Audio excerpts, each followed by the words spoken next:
Uh, uh, uh, uh. Terus. Jangan berhenti. Ini enak banget. Ini sebentar lagi keluar. Awalnya, seorang mahasiswa tampan datang KKN di sebuah kelurahan terpencil. Lalu akrab dengan ibu lurah yang cantik, berwibawa, dan sudah lama menjanda. Tapi lama-kelamaan, ada godaan halus yang makin lama makin dalam. Bayangkan, seorang pemuda polos diminta mampir ke rumah ibu lurah janda. Awalnya hanya untuk ngopi sore, tapi malah diajak nonton film sampai larut malam. Duduk berdua di sofa panjang, lampu temaram, suara TV pelan, hanya berdua, tidak ada siapa-siapa. Apa yang mereka lakukan di sana?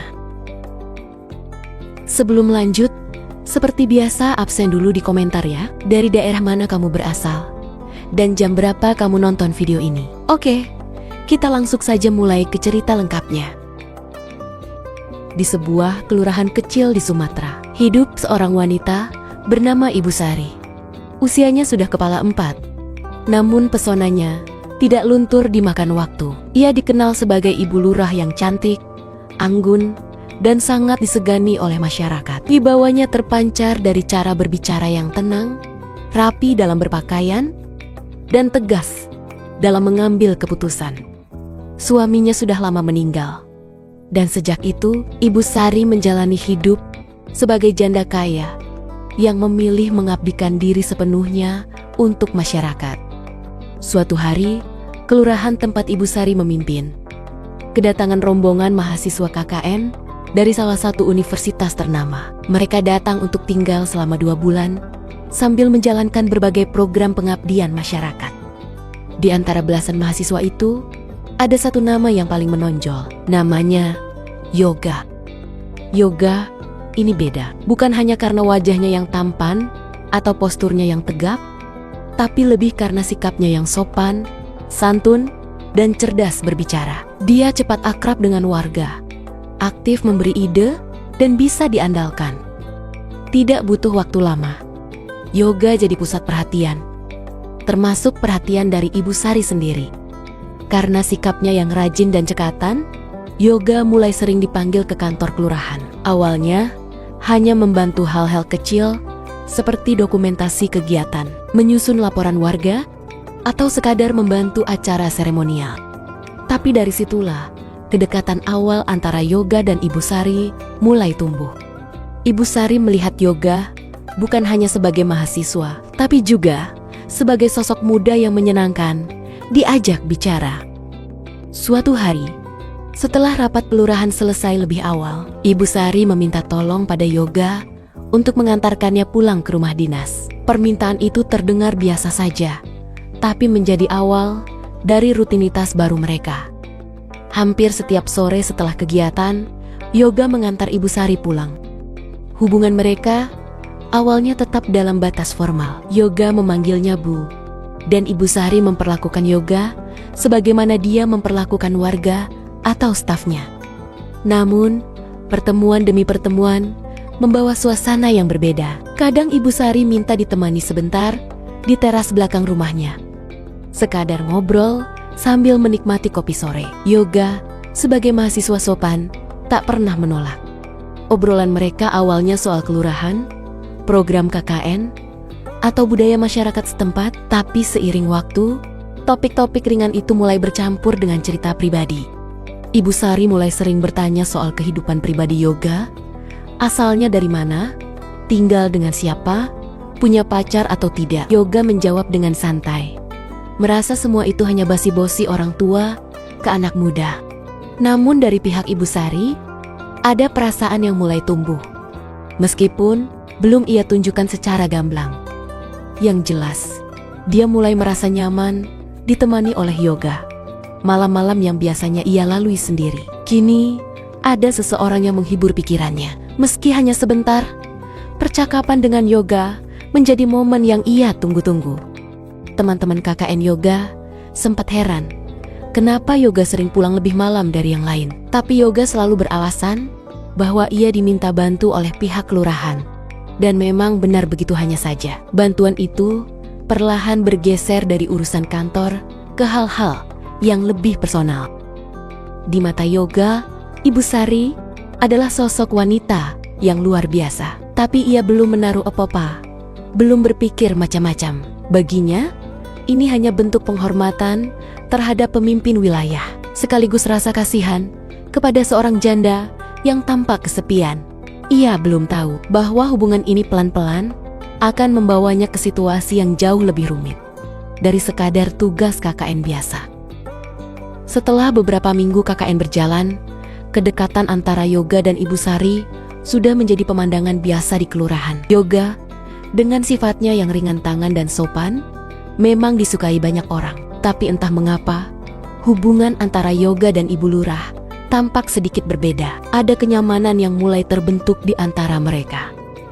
Satu sore, setelah acara gotong royong selesai, Ibu Sari meminta Yoga mengantarnya pulang seperti biasa. Tapi kali ini, sebelum Yoga pamit, Ibu Sari menyodorkan secangkir kopi dan mengajaknya duduk di teras belakang rumah.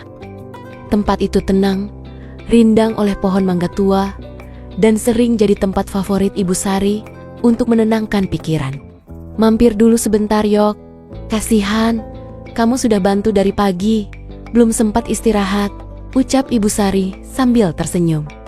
Yoga awalnya ragu, tapi akhirnya ikut duduk. Obrolan mereka dimulai seperti biasa, seputar program KKN, keluhan warga, dan kondisi infrastruktur di kelurahan. Tapi di tengah-tengah percakapan itu, arah pembicaraan perlahan bergeser. "Kamu senang di sini, Yok?" tanya Ibu Sari tiba-tiba. Yoga mengangguk. "Senang, Bu. Warganya ramah, suasananya tenang, cocok buat belajar banyak hal." Ibu Sari menghela napas, lalu menatap ke langit yang mulai kemerahan. "Kalau saya kadang merasa sepi. Rumah ini besar, tapi sunyi. Sejak suami saya meninggal, malam-malam terasa panjang." Yoga hanya diam, tak tahu harus menjawab apa. Ia hanya menyesap kopinya sambil menatap halaman belakang yang kosong. Sejak saat itu, pertemuan mereka jadi lebih sering dan lebih lama. Ibu Sari tak lagi menunggu ada alasan resmi untuk memanggil Yoga, kadang hanya untuk minta ditemani ngopi atau menemani makan malam ringan, karena lagi malas makan sendirian. Yoga yang memang tinggal dekat, tak pernah menolak. Ibu Sari mulai terbuka. Ia bercerita banyak tentang masa mudanya, tentang suaminya yang dulu seorang tokoh masyarakat, tentang perjuangannya membesarkan anak seorang diri. Cerita-cerita itu membuat suasana jadi hangat, bukan karena ada maksud tertentu, tapi karena ada kedekatan emosional yang mulai tumbuh, setidaknya dari sisi Ibu Sari. Pernah suatu malam, Ibu Sari berkata sambil menatap kosong ke cangkir kopinya, "Tahu nggak, Jok?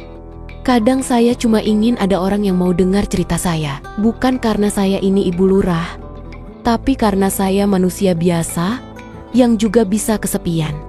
Yoga mendengarkan, sesekali mengangguk. Dia tidak banyak bicara, tapi dia hadir. Dan bagi Ibu Sari, kehadiran itu sangat berarti.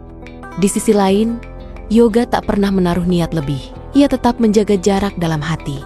Meskipun mulai menyadari bahwa perhatian Ibu Sari semakin besar dan semakin pribadi. Tapi ia berpikir positif mungkin Ibu Sari hanya merasa nyaman karena sudah lama tidak punya teman bicara. Namun, semakin hari, Yoga merasa kedekatannya dengan Ibu Sari mulai menarik perhatian. Beberapa pegawai kelurahan mulai melempar gurauan.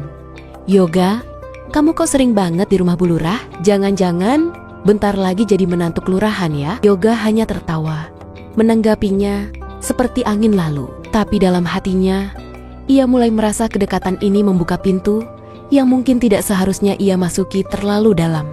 Intensitas pertemuan makin tinggi. Hampir setiap sore mereka mengobrol. Kadang Yoga disuruh datang hanya untuk mencicipi kue buatan Ibu Sari. Kadang dia diminta mengecek lampu taman atau membantu mengatur berkas di rumah. Alasan bisa apa saja, tapi ujung-ujungnya mereka akan duduk di teras itu, berbagi cerita yang semakin lama semakin pribadi. Ibu Sari tak pernah berkata langsung, tapi dari cara dia memandang Yoga, dari cara dia menahan tangan Yoga saat pamit, dari nada suaranya yang lembut saat mengucapkan terima kasih, semuanya mulai terasa berbeda. Yoga belum menyadari sepenuhnya kemana arah hubungan ini. Tapi satu hal yang pasti, obrolan-obrolan biasa itu kini sudah tak lagi biasa. Beberapa minggu setelah hubungan antara Yoga dan Ibu Sari mulai terasa lebih dekat, suasana mulai berubah. Ibu Sari tak lagi sekadar menunjukkan keramahan dia, mulai menampilkan sikap yang bisa dibilang menggoda. Halus, tidak terang-terangan, tapi cukup terasa. Di rumah, saat Yoga datang untuk membantu atau sekadar menemani ngopi di sore hari, Ibu Sari mulai bersikap lebih manja. Kadang dia menyentuh lengan Yoga saat berbicara. Sesekali memuji penampilannya dengan nada menggoda. "Kamu itu ya, Yog, makin lama makin ganteng aja. Hati-hati, nanti banyak yang jatuh hati," ucapnya suatu hari sambil tertawa kecil, matanya menatap lekat. Yoga tersenyum canggung. Dia tahu ucapan itu mungkin hanya candaan, tapi dia mulai merasa suasananya tidak senormal dulu. Tak hanya di rumah, di kantor kelurahan pun, Ibu Sari mulai bersikap serupa. Di sela-sela diskusi atau saat bercanda dengan staf, dia kadang meletakkan tangan di pundak Yoga atau menepuk pahanya ringan sambil tertawa. Kadang, ketika suasana santai, dia menyapa Yoga dari belakang dan tiba-tiba memeluk sebentar sambil berkata, "Makasih ya Jok, kamu paling bisa diandalkan." Semua itu dilakukan dengan gaya bercanda, seolah tanpa niat serius. Tapi bagi Yoga, sikap itu cukup membuatnya bingung dan tidak nyaman. Di satu sisi, dia tidak berani menegur karena posisi Ibu Sari sebagai tokoh penting. Tapi di sisi lain, dia juga merasa berada di situasi yang makin sulit untuk dihindari. Apalagi, perhatian orang-orang di sekitar mulai muncul. Beberapa pegawai kantor kelurahan mulai saling bisik-bisik. Mereka memperhatikan betapa seringnya Ibu Sari dan Yoga terlihat bersama. Yoga hampir selalu ada di ruangan Ibu Sari, ikut dalam rapat kecil, atau diminta menemani ke akora-akora yang sebenarnya tidak ada hubungannya dengan KKN. Pegawai senior sempat berbisik ke rekannya, "Itu si Yoga, mahasiswa KKN ya? Kok kayaknya lebih sering di kantor daripada mahasiswa KKN yang lain?" Rekannya hanya mengangguk dan menambahkan, "Dia kayak anak emasnya Bu Lurah sekarang, apa-apa bareng terus." Gosip pun mulai berkembang, bukan hanya di kantor, tapi juga sampai ke telinga Moonman KKN Yoga. Mereka mulai heran kenapa Yoga sering pulang paling malam ke base camp. Kadang baru kembali setelah maghrib, bahkan pernah sekali sampai larut malam. "Lu kenapa sih? Sekarang suka pulang malam terus?" tanya salah satu temannya saat Yoga baru sampai. Yoga hanya menjawab pendek, "Disuruh bantu Bu Lurah, ada kerjaan kantor." Jawaban itu terdengar masuk akal, tapi terlalu sering untuk sebuah kebetulan. Teman-temannya mulai membahas di belakang, mencoba menebak-nebak apakah hubungan Yoga dan Ibu Lurah masih sebatas profesional atau sudah lebih dari itu. Yoga sendiri mulai merasakan tekanan. Meskipun dia berusaha tetap profesional, dia tahu dirinya sekarang sudah jadi bahan pembicaraan. Setiap langkahnya terasa diawasi. Tapi setiap kali dia hendak menjauh, Ibu Sari selalu punya cara untuk memanggilnya kembali. Kadang dengan alasan tugas, kadang dengan alasan pribadi. "Jok, nanti sore bisa temani saya ke acara di kecamatan ya? Nggak usah pakai rombongan, cukup kamu aja, saya lebih nyaman kalau kamu yang dampingi." Begitu pesan singkat dari Ibu Sari yang masuk ke ponsel Yoga suatu sore. Dan Yoga, meskipun mulai merasa terjebak dalam situasi yang rumit, masih belum berani menolak. Karena bagi dia, menolak seorang Ibu Lurah bukan hal yang sederhana. Ada beban moral, beban posisi, dan tentu saja ada sesuatu dari diri Ibu Sari yang diam-diam membuatnya tetap bertahan. Pertemuan mereka kini semakin sering, suasana semakin dekat, dan pembicaraan semakin personal. Tapi di balik semua itu, mulai tumbuh kegelisahan. Hari-hari Yoga di kelurahan itu kini terasa berbeda. Jika dulu ia sibuk dengan program kerja dan kegiatan masyarakat, sekarang sebagian besar waktunya lebih banyak dihabiskan bersama Ibu Sari.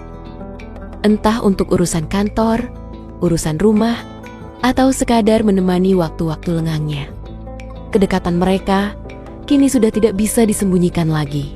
Suatu sore, sepulang dari acara kelurahan, Ibu Sari berkata dengan nada santai, "Yok, malam ini luang, aku ada film bagus. Tapi nontonnya sendirian gak seru, mampir ya."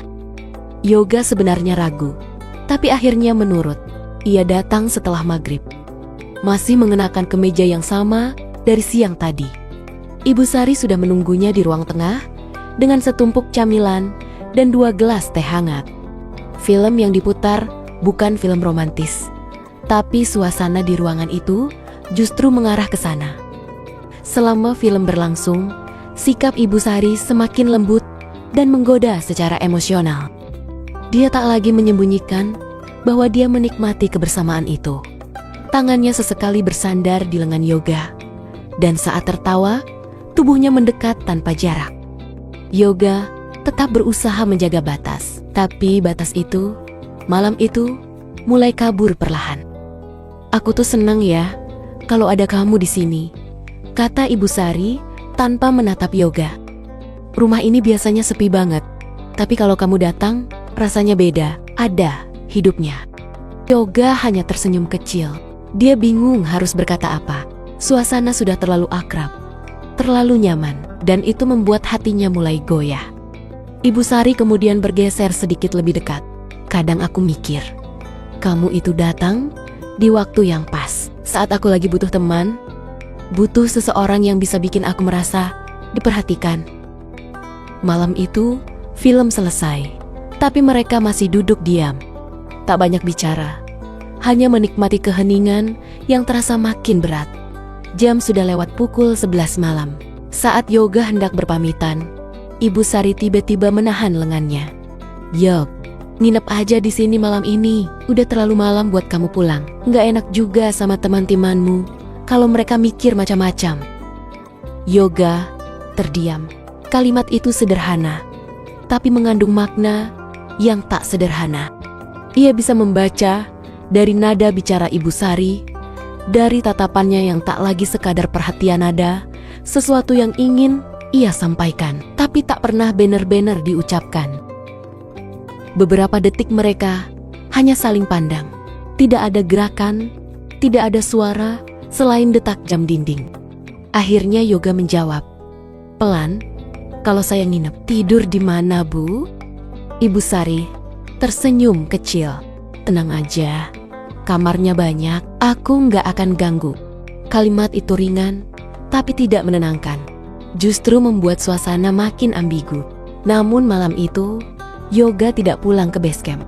Besok paginya, Yoga kembali ke tempat KKN tanpa banyak bicara. Teman-temannya bertanya, kenapa semalam tidak kelihatan. Yoga hanya menjawab singkat, "Tidur di rumah warga. Udah capek banget." Kabar itu cepat menyebar. Meskipun Yoga tidak bercerita apapun, orang-orang semakin yakin bahwa kedekatannya dengan Ibu Sari sudah masuk ke level yang berbeda. Tapi tak ada bukti, hanya bisik-bisik dan tatapan curiga. Hari-hari terakhir KKN berjalan cepat. Yoga tampak lebih pendiam dari biasanya. Entah karena lelah atau pikirannya terlalu sibuk mencerna banyak hal. Yang jelas, hubungannya dengan Ibu Sari sudah melewati satu titik yang tidak bisa dikembalikan seperti semula. Dan di tengah semua itu, tak ada yang tahu pasti apa yang sebenarnya terjadi malam itu di rumah Ibu Sari. Tapi satu hal jelas, malam itu mengubah segalanya. Setelah kegiatan KKN resmi berakhir, sebagian besar mahasiswa kembali ke kota masing-masing. Begitu juga Yoga. Ia pamit baik-baik dari kantor kelurahan. Dan tentu saja dari Ibu Sari. Perpisahan mereka terlihat biasa di mata orang lain. Tapi di balik senyum dan pelukan sopan saat pamit, ada sesuatu yang tak selesai. Ada ikatan yang masih menggantung dan justru makin kuat setelah mereka berpisah. Beberapa hari setelah Yoga kembali ke kotanya, notifikasi dari ponselnya mulai muncul. Chat dari Ibu Sari datang hampir setiap hari. Kadang dimulai dari hal-hal remeh seperti kegiatan di kampus padat, Yok, atau tadi lihat anak-anak ngaji di balai RW, jadi inget kamu. Namun, seiring waktu, pesan-pesan itu mulai berbeda nuansa, lebih pribadi, lebih mengarah ke perasaan. Ibu Sari mulai mengirim foto-foto dirinya. Awalnya foto aktivitas biasa di kantor. saat rapat, atau saat berkebun. Tapi lama-lama, fotonya terasa berbeda. Posenya lebih menggoda, pakaiannya lebih santai dari biasanya. Yoga kaget, tapi tak berani berkomentar banyak. Ia hanya membalas dengan emoji atau kata-kata netral. Meski dalam hatinya mulai muncul kegelisahan yang aneh. Malam hari, mereka sering video call. Tidak setiap malam, tapi cukup sering untuk membentuk kebiasaan. Awalnya hanya untuk bertukar kabar. Tapi, perlahan percakapan mereka masuk ke ranah yang lebih intim. Ibu Sari mulai sering mengungkapkan rasa rindunya secara terang-terangan. Aku suka malam-malam kayak gini, bisa lihat kamu. Meskipun cuma lewat layar, rasanya kayak kamu lagi duduk di depanku. Yoga mencoba menjaga sikapnya tetap biasa, tapi sulit untuk menolak perhatian yang begitu hangat. Apalagi dari seseorang seperti Ibu Sari dewasa, penuh pesona, dan tahu cara memainkan emosi seseorang tanpa terlihat memaksa. Beberapa minggu kemudian, Ibu Sari tiba-tiba mengirim pesan. "Yok, kamu libur minggu depan kan? Aku ada rencana ke pantai. Kalau kamu bisa ikut, aku booking villa 3 hari aja buat refreshing." Yoga sempat ragu, tapi godaan untuk bertemu dan rasa rindu yang selama ini dipendam membuatnya akhirnya mengiyakan. Mereka bertemu di kota dekat pantai. Ibu Sari menyambut Yoga dengan pelukan hangat dan senyum lebar. Villa yang ia sewa berada di dekat bibir pantai, cukup tersembunyi dan tenang. Hanya mereka berdua di sana, 3 hari penuh kebersamaan. Selama di sana, mereka bergelenjelan, menyusuri pasir, berenang bersama, nonton film hingga larut malam, dan duduk di balkon, menghadap laut sambil bicara tentang hal-hal yang selama ini tak terucap. Tidak ada yang terang-terangan terjadi, tapi dari sorot mata, dari cara mereka saling menatap, dan dari keheningan yang panjang setiap malam, semua orang tahu keintiman itu nyata. Bukan lagi sekadar teman ngobrol atau ibu lurah dan mahasiswa. Ada rasa yang sudah berubah bentuk. Setelah liburan itu, hubungan mereka makin kuat. Tapi di sisi lain, gosip pun makin menyebar. Pegawai kantor kelurahan mulai bertanya-tanya karena Ibu Sari sering terlihat membuka galeri ponselnya sambil tersenyum sendiri. Teman-teman Yoga di kampus juga mulai menaruh curiga karena Yoga terlihat sering menyendiri dan jarang bersosialisasi seperti dulu. Yang paling parah adalah kabar yang mulai terdengar di masyarakat kelurahan lama. Nama Ibu Sari dan Yoga disebat-sebet dalam obrolan warung, di pos ronda, bahkan di acara pengajian. Orang-orang mulai berani berbisik di belakang bahwa hubungan mereka tidak wajar, tidak pantas, dan terlalu mencolok. Tapi bagi Ibu Sari dan Yoga, semua itu terasa jauh. Mereka seolah berada dalam dunia sendiri, terlindung oleh perasaan yang sudah telanjur tumbuh dalam-dalam.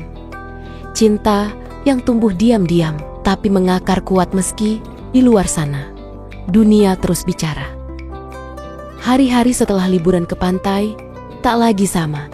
Meski komunikasi antara Yoga dan Ibu Sari tetap hangat, suasana di sekeliling mereka berubah drastis. Gosip tak lagi hanya bisik-bisik. Beberapa bahkan sudah berani menyindir terang-terangan, baik di media sosial maupun saat ngobrol langsung. Di kantor kelurahan, rekan-rekan lama Ibu Sari mulai menjaga jarak. Pegawai muda yang dulu akrab kini lebih sering memilih diam. Bahkan ada yang turang-terangan bilang, "Bu, masyarakat banyak ngomong loh soal kedekatan ibu sama Yoga." Ibu Sari bukan orang yang mudah goyah, tapi kali ini ia merasa benar-benar terpojok. Statusnya sebagai ibu lurah yang disegani perlahan goyah di mata masyarakat. Ia bukan hanya jadi bahan gunjingan, tapi juga dianggap memberi contoh yang salah. Suatu malam, saat sedang video call dengan Yoga, nada bicara Ibu Sari mulai berbeda. Tak lagi manja, tak lagi menggoda, serius dan penuh tekanan. "Yok, ini nggak bisa begini terus. Masyarakat sudah mulai kelewat batas. Aku nggak kuat kalau harus terus-terusan digunjing. Kita harus ambil sikap. Aku mau kamu nikahin aku." Yoga terdiam, matanya tak berkedip, menatap layar dengan bingung. "Bu, aku masih kuliah. Aku belum kerja, belum siap." Tapi Ibu Sari bersikukuh. Kita ini sudah terlalu jauh. Aku nggak mau hubungan kita terus dianggap main-main. Kalau kamu sayang, kamu buktikan. Aku capek jadi bahan omongan. Yoga gelisah berhari-hari. Di satu sisi, ia merasa hubungan mereka memang sudah terlalu dalam untuk sekadar dianggap persinggahan. Tapi di sisi lain, menikah dengan wanita yang usianya 2 dekade di atasnya, apalagi dengan status sosial yang jauh, berbeda bukan keputusan ringan. Akhirnya, dengan penuh keberanian, Yoga memberanikan diri bicara pada orang tuanya. Ia pulang kampung, duduk di ruang tamu bersama ayah dan ibunya, dan menyampaikan rencana itu. "Aku mau nikah, Pak." "Bu." Ibunya langsung menoleh tajam. "Nikah sama siapa?" Yoga menarik napas panjang. "Sama Ibu Sari." Suasana hening. Ayahnya yang biasanya tenang, kali ini bicara lebih keras dari biasanya. "Yoga, kamu sadar nggak apa yang kamu omongin? Dia itu usianya berapa?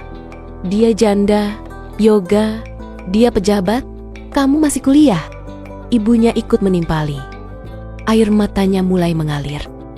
"Kami didik kamu supaya kamu bisa jadi lelaki dewasa, bukan supaya kamu jadi bahan ejekan orang kampung." Yoga hanya diam. Malam itu berlalu tanpa kesepakatan. Tapi Yoga tidak menyerah.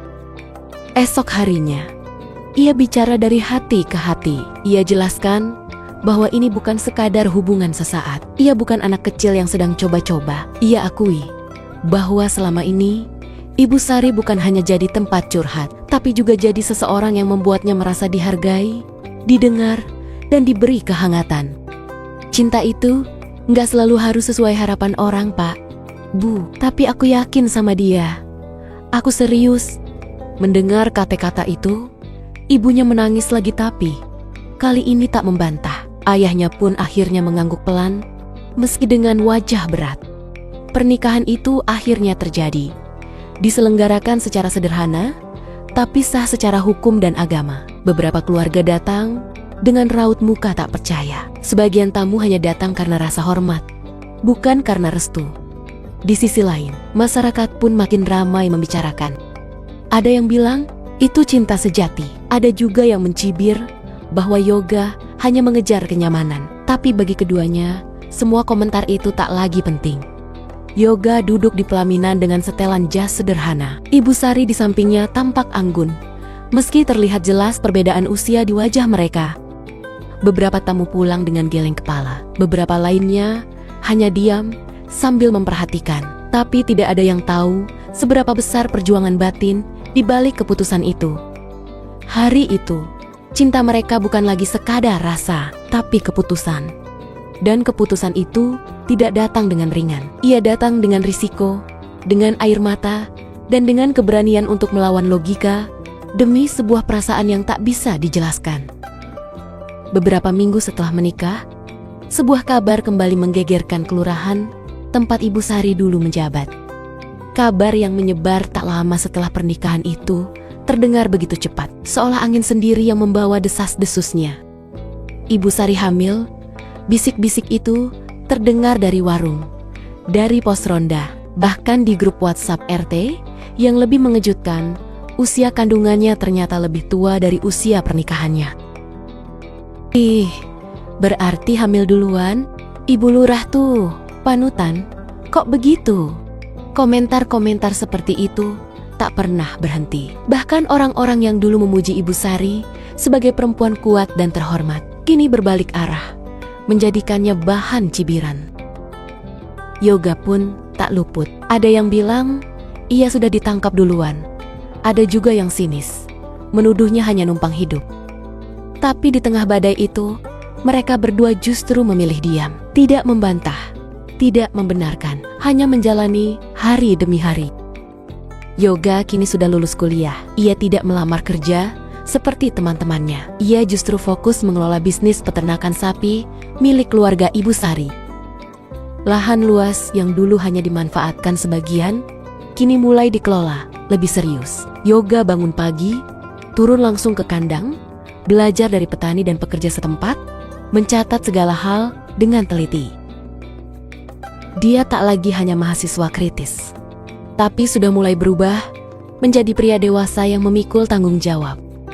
Sementara itu, Ibu Sari tetap menjalankan tugasnya sebagai lurah, tapi bukan lagi di kelurahan lama. Tekanan sosial yang terus memburu membuatnya akhirnya mengajukan pindah tugas ke kelurahan lain yang lebih jauh. Ia tahu, sulit menenangkan gunjingan di tempat di mana semua orang merasa tahu kisah hidupnya.